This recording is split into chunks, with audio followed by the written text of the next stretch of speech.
The snow fell in thick, relentless sheets across the Montana Territory on that bitter January afternoon in 1884, and Clara Bennett stood shivering behind the counter of her late father's general store, wrapped in a threadbare woolen shawl that had once belonged to her grandmother, wondering how she would survive another winter alone. The shawl was more holes than fabric now, its once vibrant blue pattern faded to a ghostly gray, but Clara clutched it around her shoulders as though it were made of gold. It was all she had left of her grandmother, the woman who had raised her after her mother died in childbirth, who had taught her to read and write and keep accounts, who had held her hand through her father's long illness last spring. The shawl provided little warmth against the Montana cold that seeped through every crack in the wooden walls, but Clara could not bear to part with it. The bell above the door chimed, and a gust of wind brought snow swirling into the store along with a tall figure bundled in a heavy coat. Clara looked up from the ledger she had been studying, trying to make the numbers stretch further than they possibly could, and found herself looking into the bluest eyes she had ever seen. The man was perhaps 26 or 27, with dark hair dusted with snow and a strong jaw shadowed with several days' worth of stubble. He stamped his boots on the mat and removed his hat, revealing more of his weathered but handsome face. Clara recognized him as one of the ranch hands from the sprawling double-bar ranch that lay 10 miles outside of town, though she could not recall his name. "Afternoon, miss," he said, his voice a low rumble that seemed to warm the air between them. "Cold enough for you?" Clara managed a small smile despite the chill that had settled into her bones. "Cold enough for the entire territory, I would say. What can I help you with today?" The cowboy approached the counter, his movements careful and deliberate. Up close, Clara could see the lines around his eyes that spoke of long days squinting into the sun, and the calluses on his hands that marked him as a man who worked hard for his living. "Need some supplies, flour, coffee, sugar if you have it, salt pork and beans. Boss is sending me and a few other hands up to the line shack for a few weeks to check on the cattle." Clara nodded and began gathering the items, acutely aware of the man's gaze following her movements. She tried to ignore the way her heart had begun to beat a little faster, tried to tell herself it was just the exertion of lifting the heavy sacks and not the presence of this stranger with kind eyes. "You are Mr. Bennett's daughter," the cowboy said after a moment. It was not a question. "I was," Clara replied quietly, setting a tin of coffee on the counter. "My father passed last May." "I heard about that. I am sorry for your loss." The sincerity in his voice made Clara look up, and she found genuine sympathy in those blue eyes. That must make things difficult, running this place alone. "I manage," Clara said, though they both knew it was barely true. The store had been struggling even before her father died, Hamwikes, and she lacked the physical strength to handle the heavy inventory or the business knowledge to compete with the larger establishments in Helena. But she had nowhere else to go and no other way to support herself. The cowboy studied her for a long moment, and Clara became suddenly self-conscious of how she must look, her chestnut hair escaping from its pins, her face pale with cold, the shabby shawl wrapped around her thin frame. She straightened her shoulders and met his gaze directly, refusing to appear pitiful despite her circumstances. "Name is James Carver," he said finally, extending his hand across the counter. "Most folks call me James." Clara hesitated only a moment before placing her small hand in his much larger one. His grip was warm and firm but gentle. "Clara Bennett, pleased to make your acquaintance, Mr. Carver." "James," he corrected with a slight smile that transformed his serious face into something almost boyish. "Mr. Carver makes me sound like my father, and I'm nowhere near ornery enough for that yet." Despite herself, Clara felt her lips curve into a genuine smile. "James, then." They completed the transaction in a silence that felt surprisingly comfortable, and Clara carefully wrapped his purchases in brown paper and twine. Her fingers were stiff with cold, making the task more difficult than usual, and she fumbled with the knot. "Here, let me," James said, reaching across to help. His fingers brushed against hers, and Clara felt a sudden warmth spread through her that had nothing to do with the touch itself and everything to do with the gentleness of it. When was the last time someone had offered to help her with anything? How much do I owe you?" James asked when the packages were secured. Clara consulted her list and named a fair price. James counted out the money carefully, then added an extra $1 to the pile. "That is too much," Clara protested, trying to hand the extra back. "Consider it payment for the Pleasant Company," James said, already gathering his packages. "Not many folks take the time to be civil anymore. It is worth something." Before Clara could argue further, he had tipped his hat and headed for the door. But he paused with his hand on the handle and turned back. "Miss Bennett, if you do not mind my saying so, you ought to get yourself a warmer shawl. That one looks about ready to fall apart, and this winter is shaping up to be a harsh one." Heat flooded Clara's cheeks, embarrassment warring with indignation. "I thank you for your concern, Mr. Carver, but I assure you I'm quite capable of managing my own wardrobe." Something in her tone must have conveyed the depth of feeling behind the words, because James's expression softened. "I meant no offense, miss. Just worried is all. Good day to you." Then he was gone, leaving Clara alone with the wind howling outside and the memory of blue eyes filled with concern. She pulled the shawl tighter around herself and returned to her ledger, trying to focus on the numbers that refused to balance no matter how many times she added them up. The truth was that James Carver was right. The shawl was falling apart, and Clara was freezing. But a new shawl cost money she simply did not have. After paying for the coal to heat the store and her small living quarters upstairs, after purchasing the inventory that was not moving fast enough off the shelves, after setting aside a small amount for food, there was nothing left. She had already sold her mother's jewelry and her father's watch. The shawl, worthless as it was, represented the last connection to her family, and she would wear it until it literally fell to pieces before she would let it go. 3 days passed, and the cold only intensified. Clara took to wearing all of her clothes at once, layering skirts and blouses until she could barely move, but still the chill penetrated to her bones. She spent her days serving the few customers who braved the weather to visit the store, and her nights huddled under every blanket she owned, shivering and wondering how her grandmother had survived so many Montana winters. On the 4th day, the mail courier arrived with a package addressed to the general store. Clara signed for it, curious about who might be ordering goods from back east. She checked her records but found no outstanding orders, no customers waiting for special deliveries. "Maybe someone forgot they ordered something," the courier suggested, already heading back out into the cold. Clara examined the package more carefully. It was addressed simply to Bennett's General Store, Silver Creek, Montana Territory, with no other identifying information.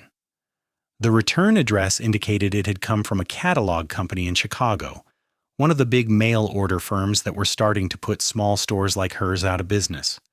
She should refuse it, she thought, send it back and let whoever ordered it deal with the mistake.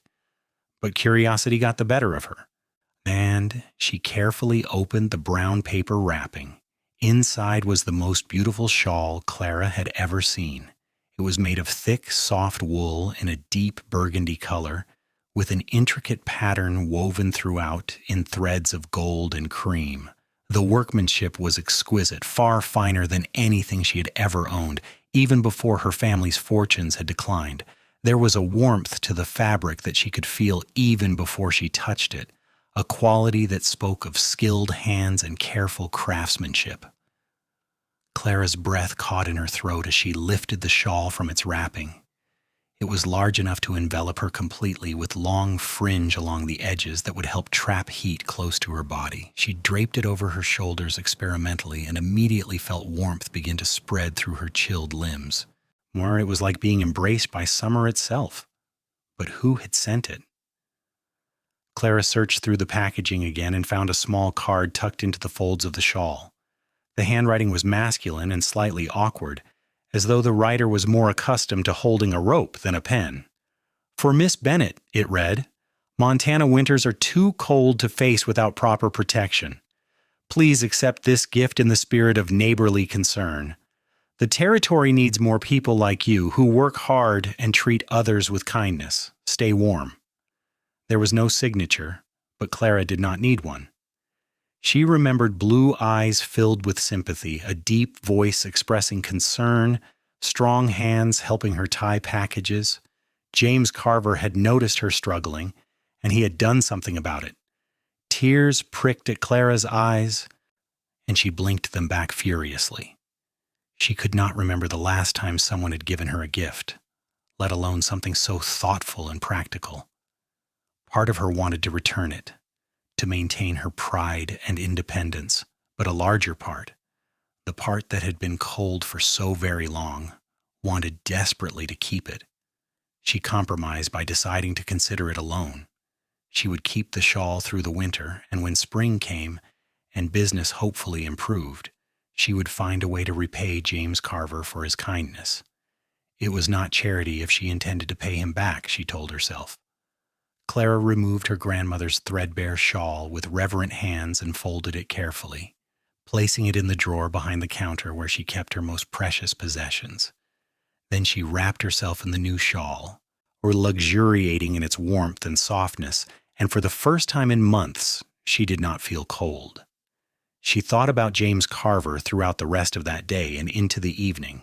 What kind of man noticed a struggling woman's worn clothing and took it upon himself to remedy the situation? What kind of man spent what must have been a significant portion of his wages on a gift for a near stranger?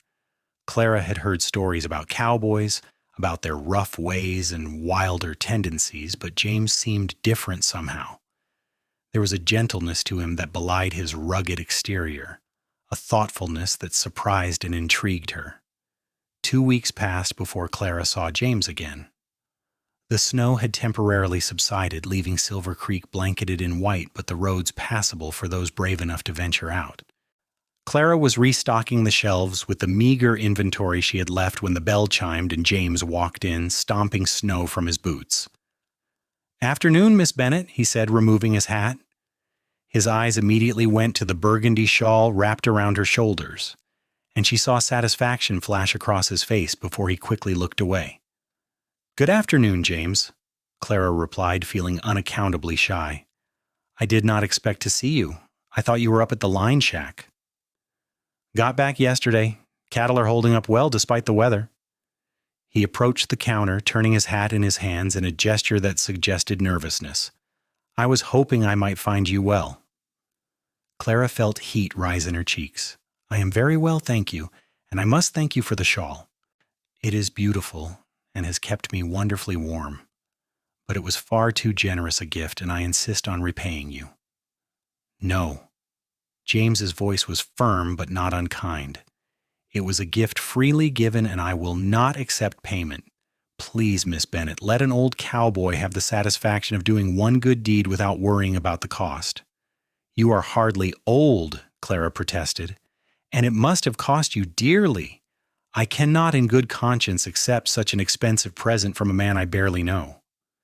James met her eyes directly, and Clara felt her breath catch at the intensity in his gaze. "Then perhaps you should get to know me better. Would you do me the honor of allowing me to call on you, Miss Bennett? Properly, I mean. Not just when I need supplies, but socially." Clara's heart began to pound so hard she was certain James must be able to hear it. A man wanted to court her. This kind, thoughtful, handsome man wanted to spend time with her by choice, not necessity.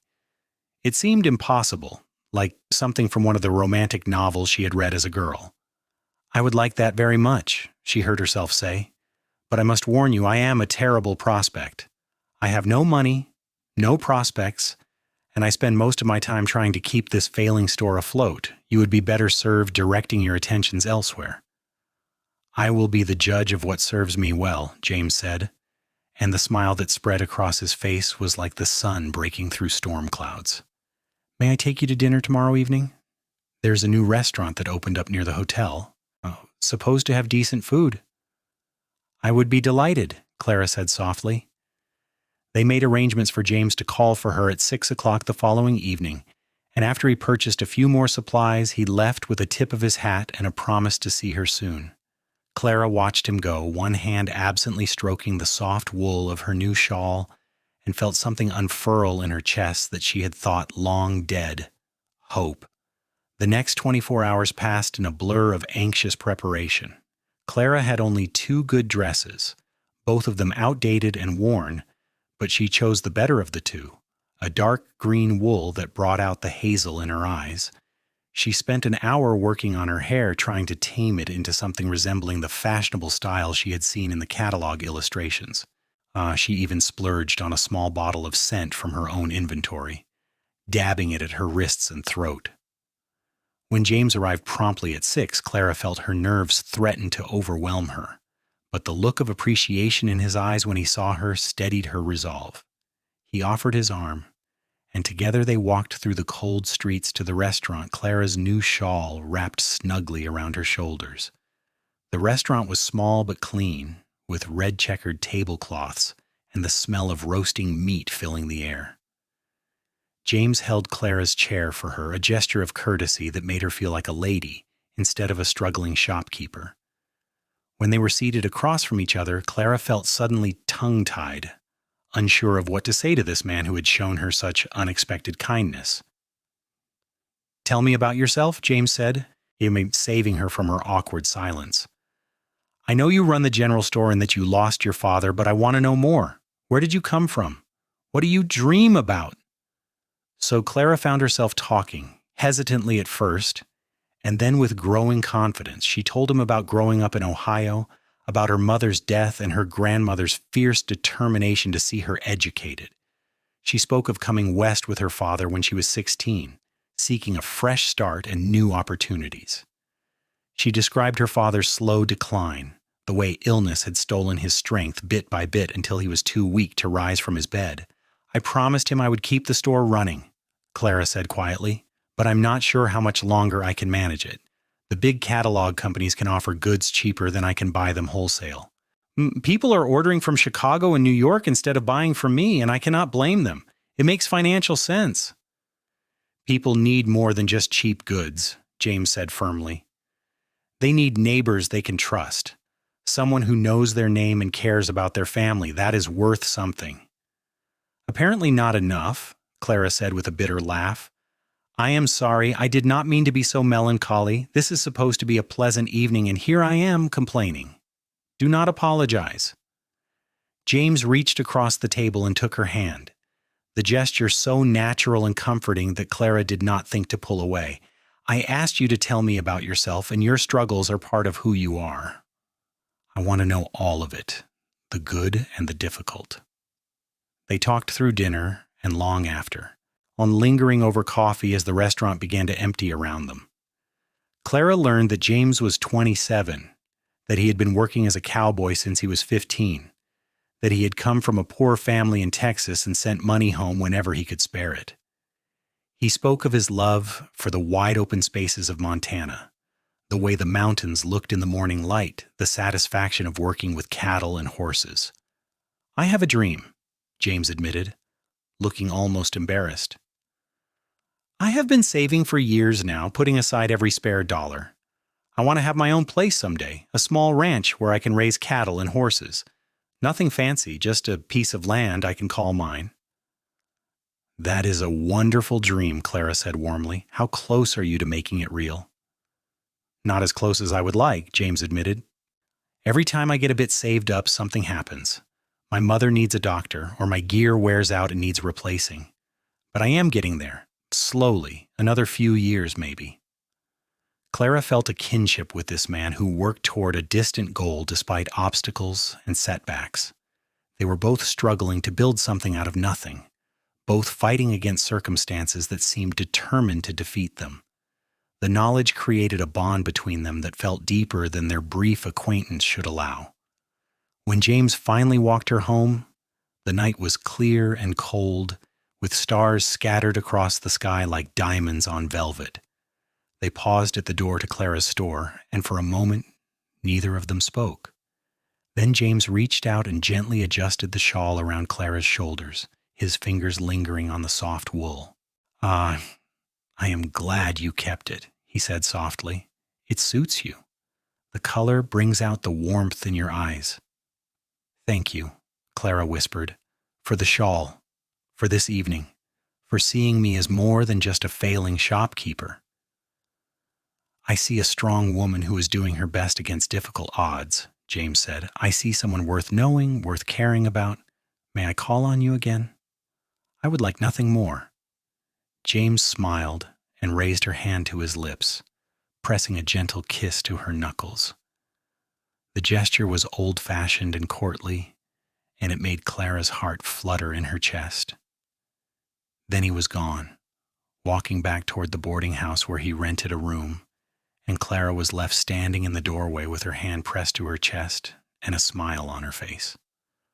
Over the following weeks, James became a regular presence in Clara's life. He visited the store whenever his work allowed, sometimes with legitimate need for supplies, but often simply to see her. They fell into an easy rhythm of conversation, talking about everything and nothing, sharing their hopes and fears with a candor that surprised them both. James proved himself handy with repairs, fixing the loose board on the store's porch and mending the broken shutter that had been banging in the wind all the winter. He chopped firewood for her stove and hauled heavy crates from the back room without being asked.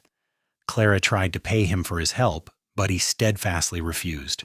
This is what neighbors do for each other, he insisted. Besides, it gives me an excuse to spend time with you.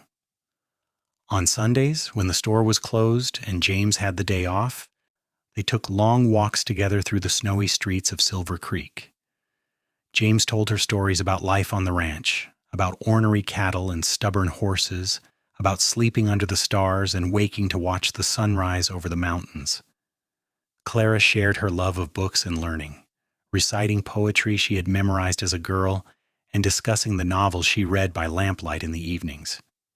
"You are the most educated woman I have ever met," James said one afternoon as they walked along the frozen creek that gave the town its name.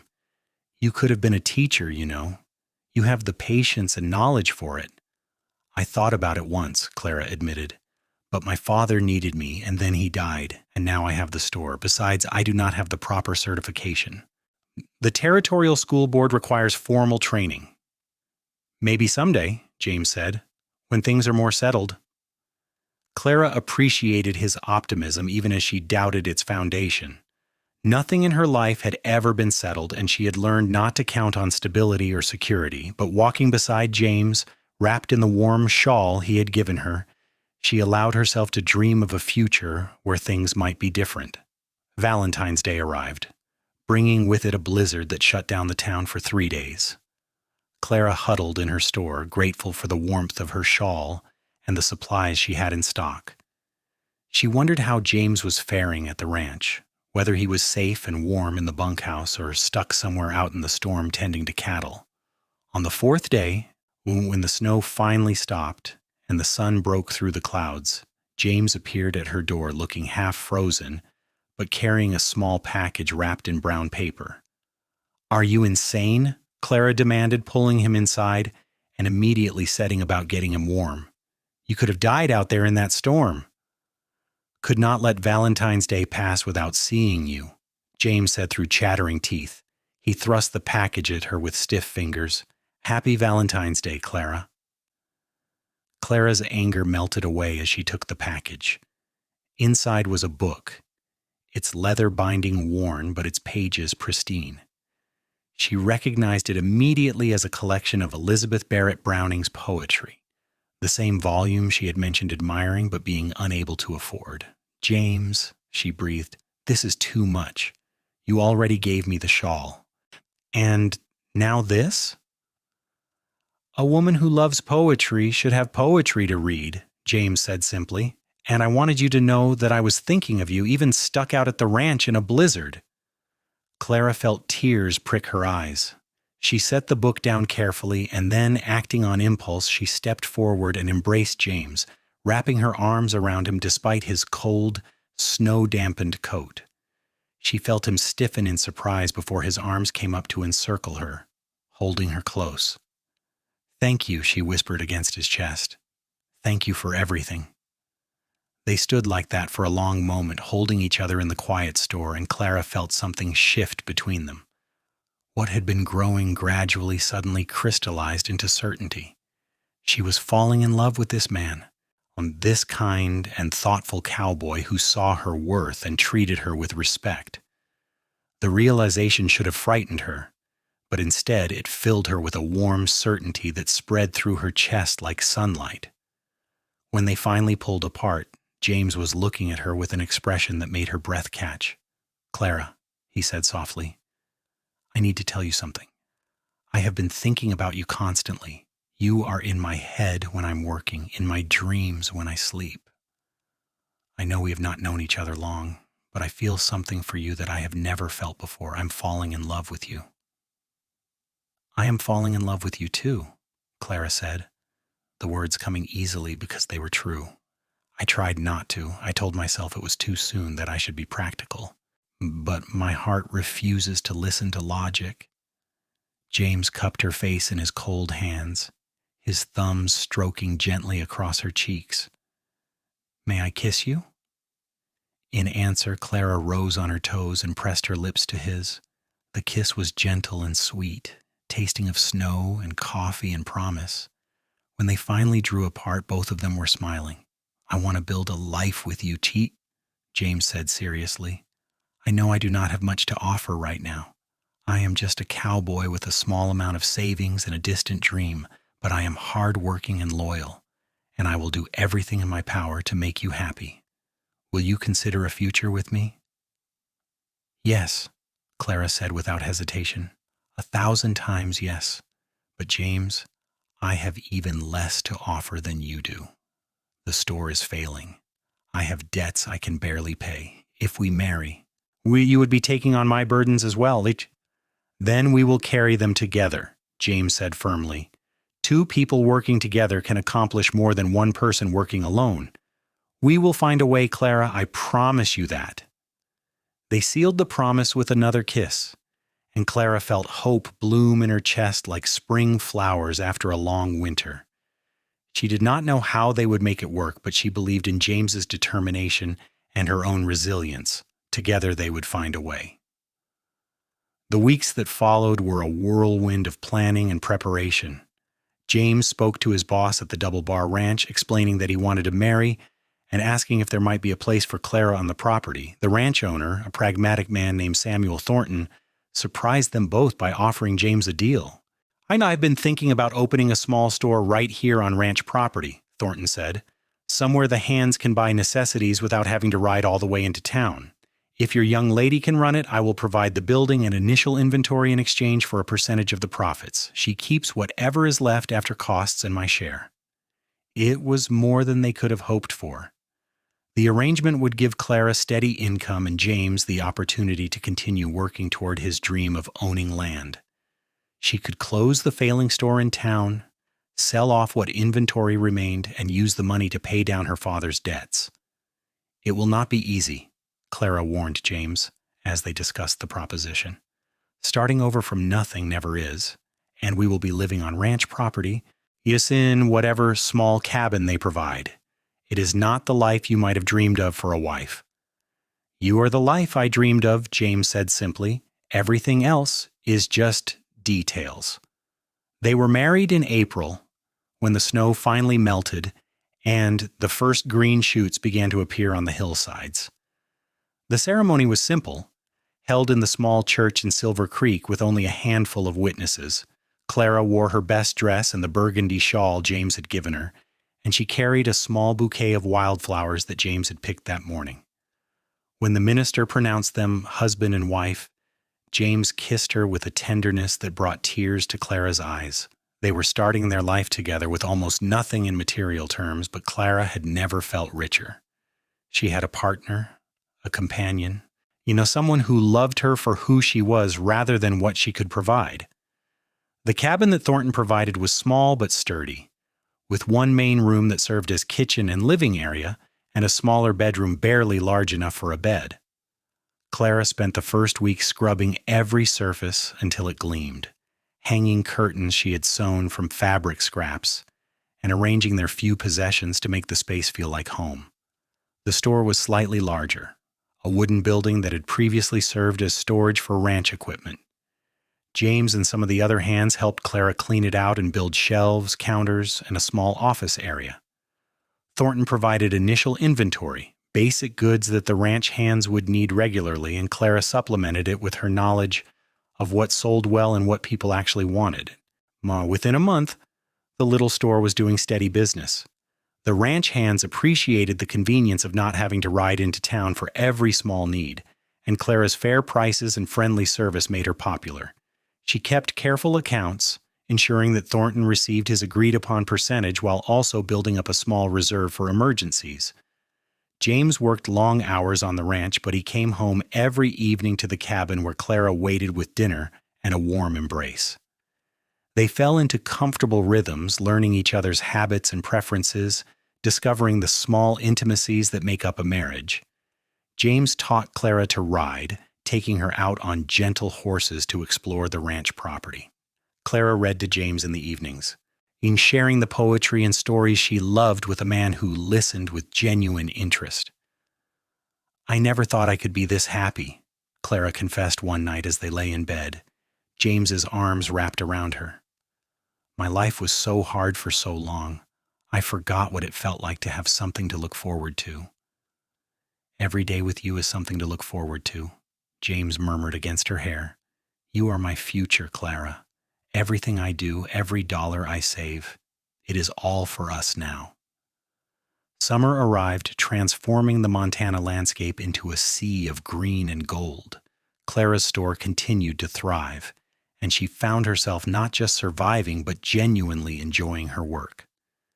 She liked the ranch hands who came in to purchase supplies, liked learning their names and stories, liked feeling part of a community again. James was proving himself invaluable to the ranch operation, and Thornton increased his wages in recognition of his skill and dedication. They began saving more aggressively, putting aside money toward the dream of their own land. It seemed less distant now, more achievable with two incomes and careful management. In July, Clara realized she had missed her monthly courses. At first, she attributed it to stress or the change in her circumstances, but when another month passed with the same result, she could no longer deny the truth. She was carrying James's child. The realization filled her with a complex mixture of joy and fear. She wanted children, wanted to build a family with James, but they had so little security. What if something went wrong? What if she could not work and they lost the income from the store? What if childbirth claimed her life as it had claimed her mother's? She kept the knowledge to herself for a week, trying to sort through her feelings before sharing them with James. But he knew her too well, and he noticed the changes in her, the way she sometimes pressed her hand to her stomach with a distant expression. "Clara," he said one evening after dinner, "is there something you need to tell me?" She looked at him across the table, this man who had changed her life so completely, and felt her fears begin to recede. James would not let anything happen to her. Together they could face whatever challenges came their way. "I am with child," she said simply. "I think about 3 months along based on the timing." James's face went through a rapid series of expressions, shock giving way to wonder, and then pure, radiant joy. He was out of his chair in an instant, pulling Clara into his arms and spinning her around despite her laughing protests. "We are going to be parents," he said, his voice thick with emotion. "Clara, you have made me the happiest man in Montana, in the entire world." "You are not worried, Cree?" Clara asked, "and about the added expense, about me being unable to work toward the end?" "We will manage," James said firmly. "We always do. And Clara, this is the best news I have ever received. A child, our child. I cannot wait to meet this little person we have made together." His enthusiasm was infectious, and Clara found her fears dissolving in the face of his unwavering confidence. They would be all right. They had faced hardship before and survived. They would face this new challenge together, as partners, as a family. The months that followed were filled with preparation. The ranch hands, learning of Clara's condition, became fiercely protective of her. They insisted on handling any heavy lifting at the store, refused to let her overwork herself, and offered advice based on their own experiences with wives and children. Clara found herself touched by their concern, grateful for the community that had formed around her. James was even more attentive, if such a thing were possible. He made sure Clara ate properly, insisted she rest when she looked tired, and spent his evenings talking to her swelling belly about all the things he wanted to show their child.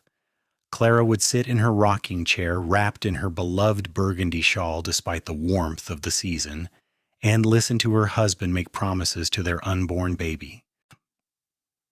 "I am going to teach you to ride," James would say, his hand resting on Clara's stomach, "and how to rope and herd cattle.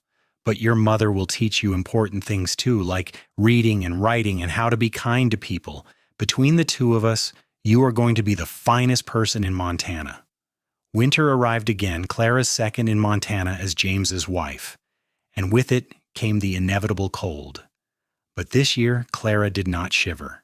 She had a warm cabin, a full pantry, a thriving business, and most importantly, she had James. The shawl he had given her during their courtship was still her favorite piece of clothing, though she now had several other warm garments as well. She wore it often, remembering the day it had arrived and the way it had signaled the beginning of her new life. In February, Irmaïs. When the snow lay deep on the ground and the wind howled around the cabin, Clara's labor began. James sent for the ranch foreman's wife, a practical woman named Margaret who had delivered numerous babies over her 40-some years. Then he paced the main room of their cabin, listening to Clara's labored breathing and occasional cries from the bedroom, feeling more helpless than he had ever felt in his life. "First babies take their time," Margaret called out to him. "Settle yourself, James. It will be a while yet." But it was not as long as Margaret had predicted. Clara, stubborn and strong-willed as ever, seemed determined to meet her child quickly. As dawn broke over the mountains, painting the snow-covered landscape in shades of pink and gold, a baby's cry pierced the air. James burst into the bedroom to find Clara propped up on pillows, exhausted but radiant, cradling a tiny bundle wrapped in soft blankets. Margaret was tidying up, a satisfied smile on her face. "You have a son," Clara said softly, looking up at James with tears streaming down her face. "A healthy, beautiful son." James approached the bed on shaking legs and looked down at the small, red-faced creature in his wife's arms. The baby had a tuft of dark hair and tiny fists that waved in the air as he cried. James felt his heart expand in his chest, making room for this new love that threatened to overwhelm him. "Can I hold him?" he asked, his voice rough with emotion. Clara carefully transferred the baby to James's arms, guiding his hands to support the small head. James looked down at his son and felt tears begin to stream down his own face. This tiny person, half him and half Clara, represented everything he had ever wanted. Family, legacy, hope for the future. "What should we name him?" Clara asked. They had discussed names throughout the pregnancy but had not reached a final decision. Now, holding his son in the dawn light, James knew exactly what the child's name should be. "Thomas," he said, "after your father. Thomas Bennett Carver." Clara's face crumpled, and she reached out to take James's hand. "He would have been so proud," she whispered, "to know his grandson, to see how happy we are." "We will tell Thomas all about him," James promised, "about both his grandfathers and his grandmothers too. He will know where he comes from and what it took for us to build this life." Margaret stayed with them for a few days, teaching Clara how to nurse the baby and helping with the household tasks that Clara was too exhausted to manage. The ranch hands came by in ones and twos, bringing gifts of hand-carved toys and knitted blankets, eager to meet the newest member of their community. Clara recovered quickly from the birth, her natural resilience serving her well. Within a few weeks, she was back to managing the store, though now she kept Thomas in a cradle behind the counter where she could watch him while she worked. The ranch hands were enchanted with the baby, stopping by even when they did not need supplies just to see if he was awake. That child is going to be spoiled rotten, James observed one evening, watching Clara nurse Thomas in the rocking chair. Half the ranch hands have already declared themselves his honorary uncles. There are worse things than being loved by many people, Clara said, smiling down at her son's small face. I want him to grow up knowing he is valued, that he belongs to a community. As Thomas grew from newborn to infant, James continued to work toward his dream of owning land. The birth of his son had only intensified his desire to provide a stable future for his family. He took on extra work whenever it was available, breaking horses and mending fences, always with an eye toward adding to their savings. Thornton, impressed by James's dedication and skill, made him an unexpected offer in the spring of 1886. There is a parcel of land adjoining the ranch, in about 300 acres with a good water source and decent grazing. The fellow who owned it died without heirs, and the bank is looking to sell. I am willing to help you with the purchase if you are interested. You could run your own small operation while still working for me part-time. It would benefit us both to have a reliable neighbor. James could barely believe what he was hearing.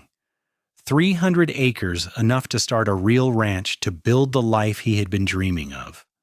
But the price, even with Thornton's help, would take almost everything they had saved.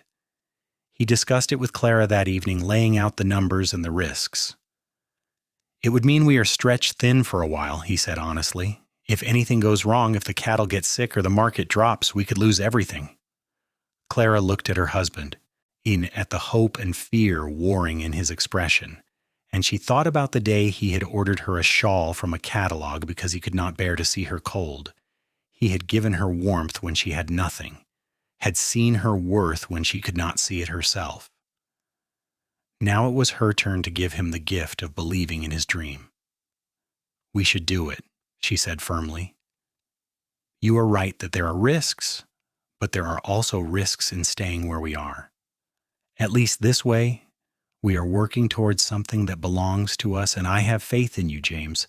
If anyone can make this work, it is you. The process of purchasing the land and moving their small family took months. James worked tirelessly, building a modest house on their new property while still fulfilling his obligations to Thornton.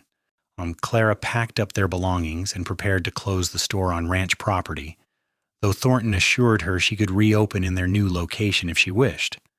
By October, they were settled in their new home. It was larger than the cabin had been, with separate rooms for sleeping and living, and a small office where Clara could keep accounts. The land stretched out around them, empty but full of potential, waiting for them to shape it into something productive. James purchased a small herd of cattle and several horses, using the last of their savings and a loan from Thornton. Then he set about the hard work of building a ranch from nothing. He rose before dawn and worked until after dark, mending fences and digging wells, breaking horses and tending cattle. Clara worked beside him as much as she could, managing their finances and caring for Thomas, who was now crawling and getting into everything. It was hard, back-breaking work, with no guarantee of success. There were days when James wondered if they had made a terrible mistake, if he had let his pride and ambition put his family at risk. But then he would come home to find Clara waiting for him, Thomas on her hip and dinner on the table, and he would remember why he was doing this, for them. To build something that would last, that they could pass on to their children and grandchildren. Clara reopened her store, this time in a converted outbuilding on their property. It was smaller than the one on Thornton's ranch, but it was strategically located on the road between the Double Bar and another large ranch to the south. Travelers and ranch hands stopped regularly to purchase supplies, providing a steady stream of income that supplemented what they earned from the cattle. One evening in November, as the first snow of the season began to fall, Clara sat in her rocking chair with Thomas asleep in her arms. She was wrapped in the burgundy shawl that had started it all, its soft wool as comforting as it had been the day she first received it. James sat nearby working on repairing a bridle, and the domestic scene filled her with deep contentment. "Do you ever regret it?" James asked suddenly, looking up from his work. "Marrying me, I mean. Taking on this hard life when you could have found someone with more to offer?" Clara looked at her husband in surprise. How can you ask me that? You have given me everything I could have ever wanted. I have given you hard work and uncertainty, James said. You could have married a merchant or a banker, someone who could provide comfort and security. I married the man I love, Clara said firmly. The man who saw me struggling and decided to do something about it. The man who gave me a shawl because he could not bear to see me cold, who courted me with poetry and patience, who works himself to exhaustion to build a future for our family. That is worth more than all the comfort in the world. James set aside his work and crossed to kneel beside her chair. He rested his head on her lap next to their sleeping son, and Clara felt his shoulders shake with emotion. I love you, he said, his voice muffled. I love you so much, it terrifies me sometimes. The thought of failing you and of letting you down, it keeps me awake at night. You could never let me down, Clara said, running her fingers through his hair. We are partners, James. Your failures are mine and mine are yours. We face everything together, remember? They sat like that for a long time, the three of them united in the quiet warmth of their home, while the snow fell softly outside and the future stretched before them full of possibility. The years that followed were not easy, but they were good. The ranch grew slowly but steadily, and James's reputation as a skilled cattleman spread throughout the territory. Other ranchers sought his advice on breeding and management, and he began to supplement their income by breaking horses for neighboring operations. Clara's store also thrived, becoming a gathering place for the scattered ranching community. She kept fair prices and good inventory, but more than that, she created an atmosphere of welcome and community. People lingered to chat, to exchange news and gossip, to feel part of something larger than their individual struggles. Thomas grew into a sturdy, bright-eyed boy who was equally comfortable in the saddle or with a book in his lap. Clara homeschooled him using the education her grandmother had given her, and James taught him the practical skills of ranching. He was a happy child, secure in the love of his parents and the stable home they'd created. In 1889, Clara gave birth to their second child, a daughter they named Grace after James's mother. The labor was easier this time, and Clara recovered quickly. Grace was a quiet baby compared to Thomas's active infancy. He was content to watch the world with solemn gray eyes that reminded James of Clara's thoughtful nature. 2 children, Clara marveled, looking at James over Grace's small head as she nursed. We have created 2 whole people. It seems impossible. 3 people, counting you and me, James said, gently touching his sleeping daughter's cheek. We were not whole until we found each other. You know that, do not you? Clara did know it. She remembered the cold, lonely woman she had been before James walked into her store, remembered the desperation and fear that had been her constant companions. That person seemed like a stranger now, someone from another lifetime. With 2 young children and a growing ranch, life became even more hectic. Clara managed the store with Grace in a sling on her back, while James juggled the demands of the ranch and his growing reputation as a horsebreaker. Thomas, now 5, helped where he could, feeding chickens and collecting eggs, proud to be contributing to the family enterprise.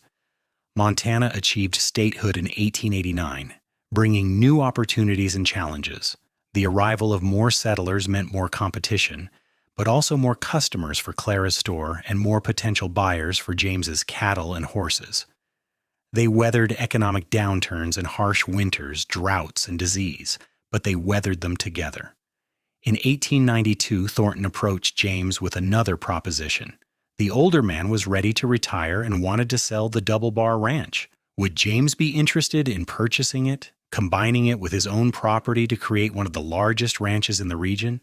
And it was a staggering opportunity, the kind of success James had not dared to dream of. But it also required a significant financial investment and would mean taking on employees and greater responsibility. James was no longer a young cowboy with nothing to lose. He was a husband and father with 2 children depending on him. He and Clara spent weeks discussing the proposition, weighing the risks against the potential rewards. In the end, it was Clara who made the decision.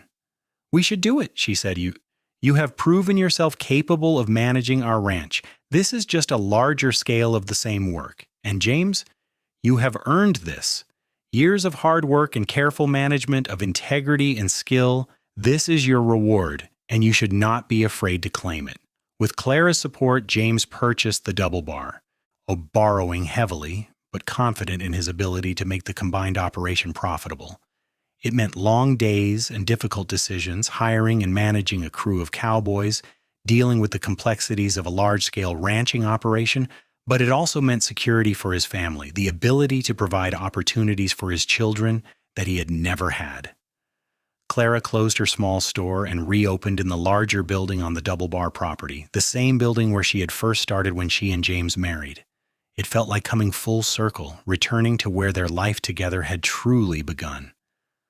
Thomas was 8 now, and Grace was 3. They added a third child to the family in 1893, another boy they named Samuel after Thornton, in gratitude for all the older man had done for them.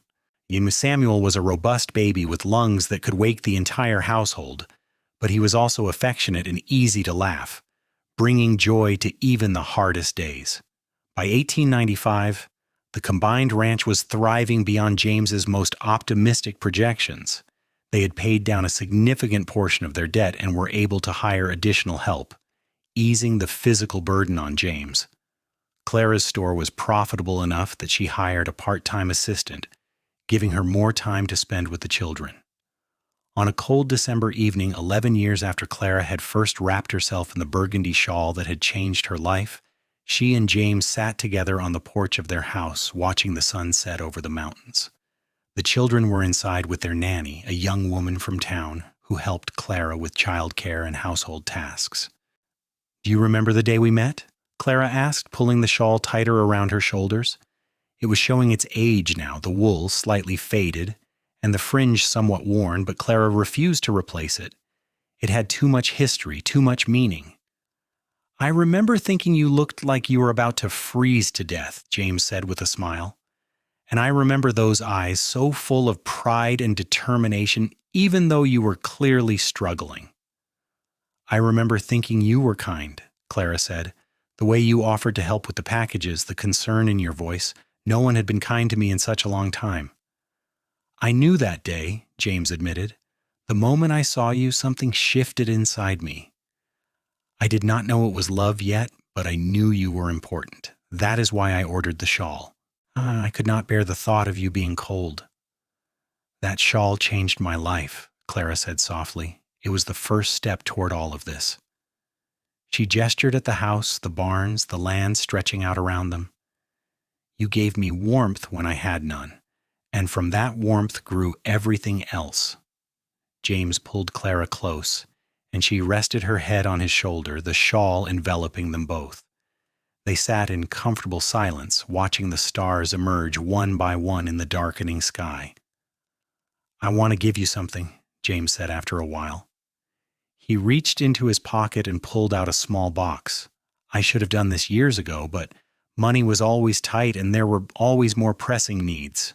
But we are stable now, and I want you to have this." Clara opened the box to find a ring. A simple gold band set with a small but beautiful sapphire. It was not expensive or ostentatious, but it was lovely, and the deep blue of the stone reminded her of James's eyes. "It is beautiful," she whispered. "But James, you did not need to spend money on this." "Yes, I did," James said firmly. He took the ring from the box and slid it onto her finger, next to the plain gold band he had placed there on their wedding day. "You have stood by me through everything, believed in me when I did not believe in myself, worked as hard as I have to build this life. You deserve to have something beautiful, something that reminds you every day how much you are loved." Clara looked at the ring sparkling on her finger and felt tears stream down her face. "I already have something that reminds me of that," she said, touching the shawl. "I have had it for 11 years now. But this is lovely too, and I will treasure it always." They kissed there on the porch as the temperature dropped and the stars wheeled overhead, two people who had found each other against all odds and built something lasting and true. The turn of the century found the Carver family prosperous and well-established in their community. James was now regarded as one of the most successful ranchers in Montana, his opinion sought on matters of cattle breeding and land management. Clara's store was a fixture of the community, and she had expanded into mail-order sales, using the very catalog system that had once threatened her father's business to her own advantage. Thomas was 15, already working full-time on the ranch and showing promise as a cattleman. Grace was 11. You're a thoughtful girl who loved books as much as her mother and dreamed of becoming a teacher. Samuel was 7, adventurous and fearless, always getting into mischief but impossible to stay angry with. They added a fourth child in 1898, a surprise daughter they named Margaret, after the woman who had delivered Thomas and provided such invaluable help in those early days. Margaret had passed away the previous year, and Clara wanted to honor her memory. Life had fallen into comfortable rhythms, the struggles of their early years now just memories to share on quiet evenings. But Clara never forgot where they had come from, and she made sure their children understood the value of hard work and compassion for those less fortunate. The burgundy shawl, now nearly 20 years old, held pride of place in Clara's wardrobe. She wore it less frequently now, saving it for special occasions, but she often took it out to run her fingers over the soft wool and remember the day it had arrived in a package from a catalog company in Chicago. On their 20th wedding anniversary in 1904, James organized a party, inviting friends and neighbors from miles around to celebrate. The house was full of laughter and music, the tables groaning under the weight of food and drink. Clara moved through the crowd, greeting guests and accepting congratulations, aware of James's eyes following her with the same look of love and admiration he had worn the day they married. When the dancing began, James claimed the first dance with his wife. They moved together with the ease of long practice, their steps synchronized after 2 decades of partnership. "Happy anniversary, Mrs. Carver," James said softly. "Happy anniversary, Mr. Carver," Clara replied with a smile. "Thank you for 20 wonderful years." "Here is to 20 more," James said, "and 20 after that. I plan to love you for the rest of my life and whatever comes after." "That is a good plan," Clara said, resting her head on his chest as they swayed to the music. "I believe I will adopt it as my own." Later that evening, after the guests had departed and the children had been put to bed, James presented Clara with his anniversary gift. It was a portrait commissioned from an artist in Helena, showing Clara as she had looked the day they met. In the painting, she stood behind the counter of the old general store, wrapped in her grandmother's threadbare shawl, with an expression of weary determination on her young face. "I wanted to capture that moment," James explained as Clara stared at the portrait with tears in her eyes. "The moment before everything changed. I want us to always remember where we started, what we overcame to get here." "It is perfect," Clara whispered, "but you forgot something." She disappeared into the bedroom and returned carrying the burgundy shawl, now carefully folded and preserved. She draped it over the frame of the portrait, a tangible link between past and present. "There," she said with satisfaction. "Now it tells the whole story, the woman I was, and the warmth you brought into my life that transformed everything." The shawl remained draped over the portrait, hanging in their parlor where everyone who visited could see it. It became a conversation piece, prompting questions about its significance. James and Clara would smile at each other and tell the story of how a struggling shopkeeper and a thoughtful cowboy had fallen in love, how a simple act of kindness had been the foundation for a lifetime of partnership. As the years continued to pass, the Carver family grew and changed. Thomas married a neighboring rancher's daughter in 1909 and took over management of a portion of the ranch, starting his own family on the land his father had built. Grace fulfilled her dream of becoming a teacher, opening a small school in Silver Creek and educating the next generation of Montana children. Samuel, after a wild youth that frequently worried his parents, settled down and became a skilled horse breeder, gaining a reputation that spread far beyond Montana. Margaret, the youngest, surprised everyone by showing an aptitude for business, eventually taking over the management of the store and expanding it into a thriving enterprise. James and Clara became grandparents, delighting in the arrival of each new grandchild. They watched their family tree grow and spread, each branch representing new possibilities and new stories. But through it all, the burgundy shawl remained a constant, a tangible reminder of where it all began. In 1920, James and Clara celebrated their 36th wedding anniversary. They were in their 60s now, their hair gray and their faces lined, but the love between them had only deepened with time. They had weathered wars and economic depressions, droughts and harsh winters, the deaths of friends and the joys of new grandchildren. Through it all, they had remained partners, facing each challenge together. On a crisp autumn evening, they sat together on the porch as they had done so many times before. Clara was wrapped in the burgundy shawl, though it was now quite fragile, and she handled it with great care. James sat beside her, his arm around her shoulders, and they watched the sunset over the mountains they had called home for so long. "I have been thinking," James said quietly, "about that day in the store when we first met. If I had not walked in that afternoon, if I had sent one of the other hands into town instead, our lives would be completely different. We might never have met at all." "But you did walk in," Clara pointed out, "and you noticed me, and you cared enough to do something about it. That was not chance, James. That was who you are, the kind of man you have always been. Thoughtful and compassionate. Willing to take action when you see someone in need." "You saved me as much as I saved you," James said. "I was just drifting before I met you, working toward a vague dream without any real purpose. You gave me something to work for, someone to build a life with. You made me better than I was." "We made each other better," Clara corrected gently. "That is what love does when it is real and true. It does not complete us, as though we were somehow incomplete before. It challenges us to become the best versions of ourselves." They sat in silence for a while, comfortable in each other's presence in the way only people who have spent decades together can be. Around them, the ranch hummed with activity, their children and grandchildren going about the business of daily life. Everything they saw was the result of choices made and risks taken, of hard work and unwavering commitment. "I want you to know something," Clara said suddenly. "If I could go back to that cold day in 1884, knowing everything that would come after, all the hardship and struggle and uncertainty, I would make the same choices. I would fall in love with you again, would marry you again, would build this life with you again. You are my greatest adventure, James Carver, and I would not trade a single moment of it." James felt tears prick his eyes. Even after all these years, Clara could still move him to emotion with her words. "You are my heart," he said simply. "Everything good in my life traces back to you." As the stars began to appear in the darkening sky, James and Clara remained on the porch, wrapped together in the old burgundy shawl that had started it all.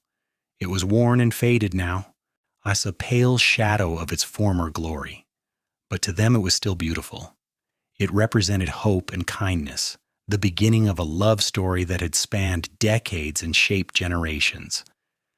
In 1925, James and Clara celebrated their 41st wedding anniversary surrounded by their children, their grandchildren, and even a few great-grandchildren. The house was full to bursting with family. 3 generations of Carvers gathered to honor the couple at the center of it all. Thomas stood up to give a toast, his own hair now sprinkled with gray. "To my parents," he said, raising his glass, "who taught us through their example what it means to love someone truly and completely, who showed us that success is not measured in acres or dollars, but in the strength of the relationships we build and the kindness we show to others. Everything we have, everything we are, we owe to the foundation they built." The room erupted in applause and cheers. Clara looked around at the faces of her family, at the legacy she and James had created together, and felt her heart overflow with gratitude. This was what mattered in the end. Not the size of the ranch or the profits from the store, but this, the love and connection that bound them all together. Later that evening, Clara's granddaughter Sarah, Thomas's eldest daughter, approached her with curiosity in her eyes. "Grandmother," she said, "and tell me again about the shawl. I have heard pieces of the story, but I want to know everything." So Clara told the story once more, describing the bitter cold of that Montana winter, the threadbare shawl that had been all she owned, the tall cowboy who had walked into her store and noticed her shivering. She spoke of the surprise when the package arrived, of realizing that someone had cared enough to do something about her suffering. She described how that simple act of kindness had been the beginning of a courtship, a marriage, and a life beyond anything she could have imagined. "Grandmother," Sarah said when the story was finished, "that is the most romantic thing I have ever heard. Grandfather saw you needed help, and he helped you even though he barely knew you. That is true love." "That was the beginning of true love," Clara corrected gently. "Love is not just one grand gesture, Sarah. It is 1,000 small choices made every day to see your partner and care for them and work beside them." The shawl was important because it showed me who James was, what kind of man I was falling in love with. But the love itself was built over years of partnership and commitment. Sarah nodded thoughtfully, her young face serious. Clara hoped the girl would remember this conversation, would carry these lessons forward into her own life. As the years advanced into the late 1920s, James's health began to decline. He had worked hard his entire life, and his body bore the marks of decades of physical labor. But his mind remained sharp, and his love for Clara never wavered. Even on his worst days, when pain made him short-tempered and frustration made him difficult, Clara stood by him with patience and grace. "I am sorry," James would say after a particularly trying day. "I hate that you have to see me like this, weak and useless." "You are neither weak nor useless, Creve," Clara would reply firmly. "You are my husband, the father of my children. The man who built an empire from nothing through sheer determination. A little pain and slowed movement does not change any of that." In the spring of 1929, on a day when the meadows were covered in wildflowers and the air smelled of new growth, James asked Clara to take a walk with him. He moved slowly now, leaning on a cane, but he was determined to reach a spot on the property that held special significance. They walked together to the place where their first house had stood, the small cabin that had sheltered them in the early years of their marriage. The building was long gone, replaced by newer, larger structures, but the location remained. "This is where we started," James said, looking around at the land that had changed so much since those early days. "This is where we learned to be married, where Thomas was born, where we dreamed about the future." "It was a good place to begin," Clara agreed, taking his hand. "Small but full of love." "I want you to know," James said, turning to face her, "that every moment of this life has been worth it. Every struggle, every hardship, every moment of uncertainty, it was all worth it because I got to face it with you. You are the best thing that ever happened to me, Clara Carver, and I thank God every day that I walked into your store that cold afternoon." "I love you," Clara said, tears streaming down her face. "I love you with everything I am. You changed my life, James. You gave me warmth when I was cold, hope when I was despairing, love when I was alone. Everything good in my life comes from you." They stood together in the meadow, two people who had journeyed through decades side by side. And they remembered. They remembered the struggles and the triumphs, the children born and raised, the land cultivated, and the business built. Most of all, they remembered the love that had sustained them through it all. James passed away peacefully in his sleep in October of 1929, just before the stock market crash that would plunge the nation into the Great Depression. Clara was grateful, in a bittersweet way, that he was spared the knowledge of the economic devastation to come.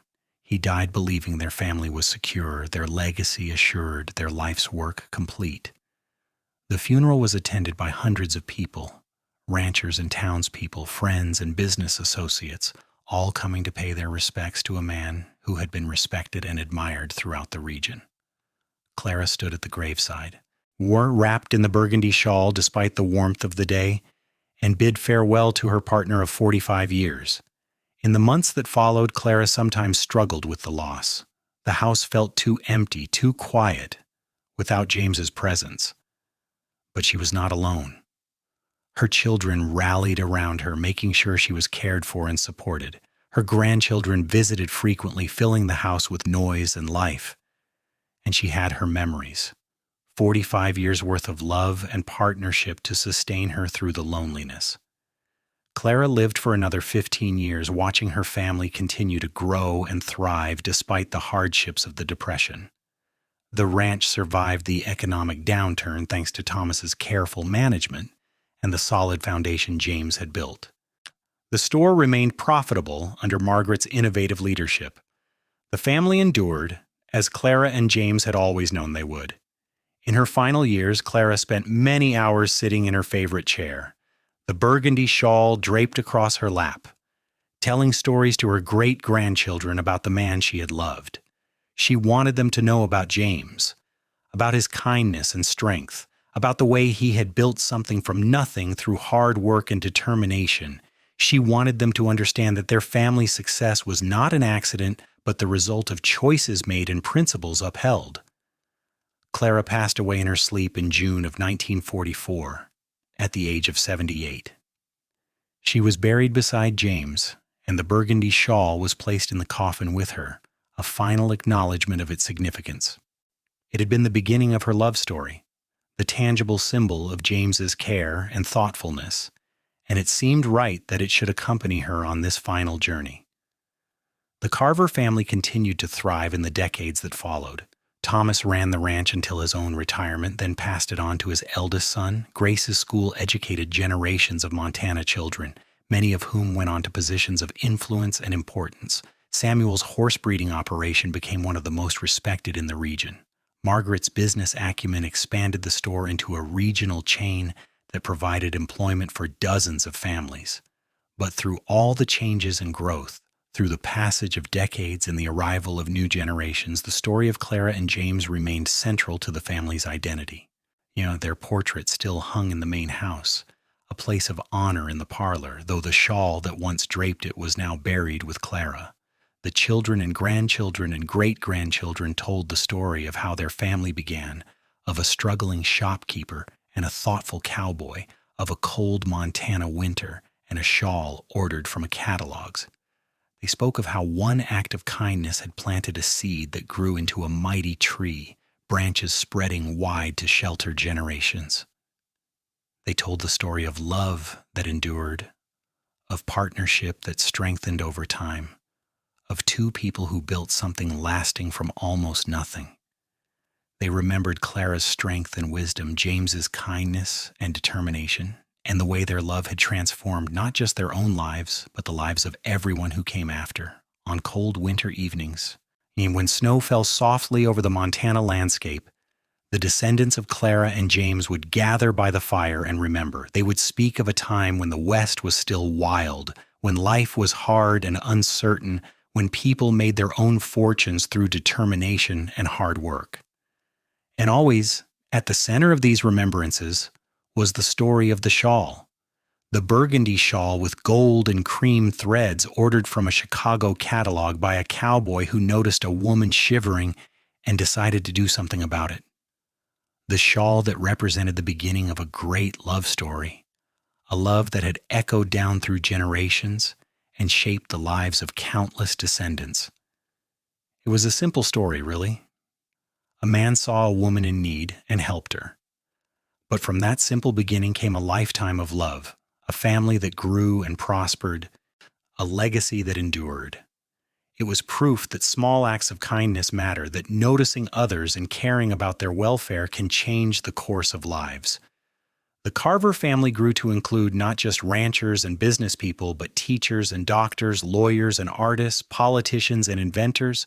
They spread across Montana and beyond, carrying with them the values their ancestors had instilled: hard work, compassion, partnership, love, the lessons Clara and James had learned and lived, passed down through generations.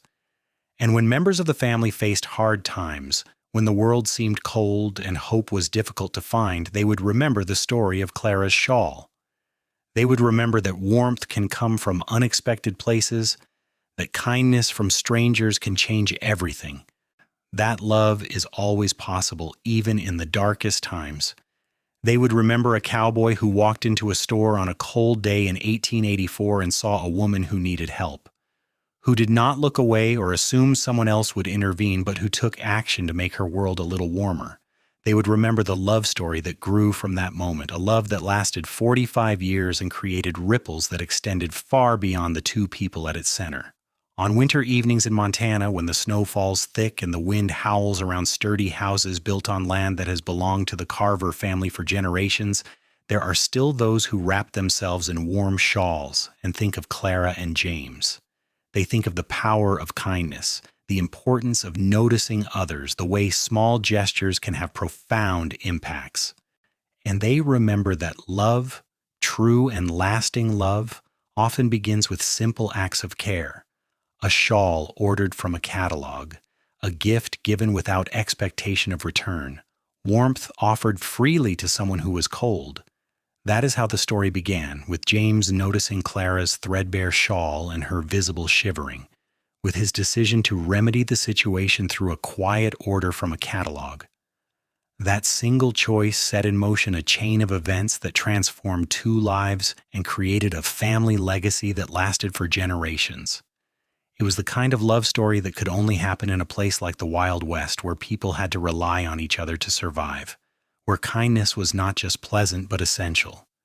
But it was also a universal story, one that resonated across time and place. The story of two people who found each other against the odds, who built a life together through hard work and unwavering commitment, who loved each other truly and completely until death parted them. Clara wore her grandmother's shawl to keep warm that cold Montana winter, a visible sign of her poverty and struggle. James quietly ordered a new one from the catalog, a gesture of kindness that changed everything. From that simple beginning grew a love that shaped generations, a partnership that built an empire, a story that would be told and retold for more than a century. And though Clara and James have long since passed from this world, their love endures. It endures in the land they cultivated, in the family they created, in the values they instilled. It endures in the stories told by their descendants, and in the memory of how one thoughtful act created ripples that spread far beyond anything either of them could have imagined. That is the power of love, the true and lasting kind. It transforms not just the present, but the future. It creates legacies that outlive the people who began them. It proves that even in the hardest times, in the coldest winters, warmth is possible if we choose to offer it to each other. Clara and James chose warmth. They chose kindness. They chose love. And in doing so, they created something that would last forever, a story that would inspire generations, a legacy built on the simple foundation of one man noticing one woman's need and deciding to meet it. In the end, that is what matters most. Not the size of the ranch they built or the success of the businesses they ran, but the love they shared and the example they set. They showed their descendants and all who heard their story that love begins with noticing, with caring, with acting to make someone else's life a little better. They showed that from the smallest seed, the mightiest tree can grow. From one burgundy shawl, ordered quietly from a catalog by a thoughtful cowboy, an entire family legacy emerged. Love, partnership, commitment, hope, all growing from that single act of kindness on a cold Montana day in 1884. And so the story ends where it began, with a shawl and a choice. Clara wore her grandmother's threadbare shawl, cold and struggling but determined to survive. James saw her need and quietly ordered a new shawl from a catalog, an act of kindness that changed both their lives forever.